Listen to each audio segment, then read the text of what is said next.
পুরনো সেই স্কুল আর হাজারো স্মৃতি। আজকের এই সম্পূর্ণ ভিডিওটি হতে যাচ্ছে প্রভাতী পিকেটেড অ্যান্ড কেজি স্কুলকে ঘিরে।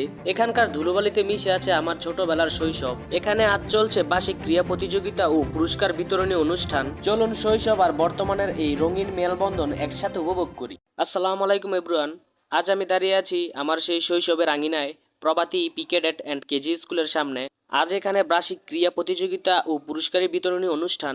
আর এই স্কুলটি যার হাত ধরে আজ এই পর্যায়ে, তিনি আমাদের সবার শ্রদ্ধেয় আলহাজ একে ফজলুল হক সাংবাদিক জ্যাঠা। তিনি এই স্কুলের প্রতিষ্ঠাতা ও উপদেষ্টা। তার দূরদর্শী চিন্তার কারণেই আমরা এই এলাকায় মানসম্মত শিক্ষার আলো পেয়েছি। আর বর্তমানে স্কুলটি দক্ষ পরিচালনা এবং প্রধান শিক্ষক হিসেবে দিনরাত পরিশ্রম করে যাচ্ছেন আমাদের সবার প্রিয় আরিফ ভাই। তার এই পরিশ্রমের কারণে স্কুলটি আজ এই এলাকার শ্রেষ্ঠত্বের প্রতীক হয়ে দাঁড়িয়েছে। স্কুলের এই খেলার কারণে আজ এলাকায় এক উৎসব মুখর পরিবেশ তৈরি হয়েছে। লাল নীল সবুজ পতাকায় ছেয়ে গেছে পুরো মাঠ। ছোট ছোট সোনামণিদের এই খেলা দেখে নিজের ছোটবেলার কথা মনে পড়ে যাচ্ছে। একটা সময় আমিও এই প্রতিযোগিতায় অংশগ্রহণ করতাম। ছোট ছোট বাচ্চাদের এই প্রাণশক্তি দেখে মনে হচ্ছে সময়টা যেন কয়েক বছর পিছিয়ে গেছে। কেউ পড়ে যাচ্ছে, কেউ আবার দ্বিগুণ উৎসাহে দৌড়াচ্ছে। এই হার জিতের চেয়ে বড় আনন্দ আর কিছুই হতে পারে না। আর বার্ষিক ক্রীড়া প্রতিযোগিতার সবচেয়ে আকর্ষণীয় অংশ হচ্ছে যেমন খুশি তেমন সাজ। কেউ সেজেছে কৃষক, কেউ সেজেছে মুক্তিযোদ্ধা, কেউ বা সেজেছে বৃদ্ধাশ্রমের বিদ্যামা। এই স্কুলের ছাত্রছাত্রীরা পড়াশোনার পাশাপাশি সংস্কৃতিতেও সেরা।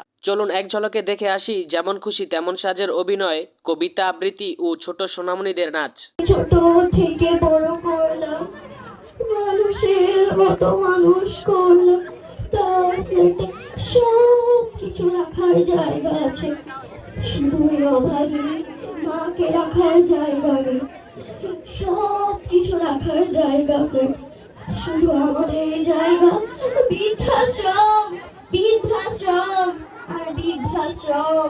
আমার হুজুরের সাথে মস্তুমা জাহানে গলার মালা বানাইয়া ধীরে ধীরে টানে।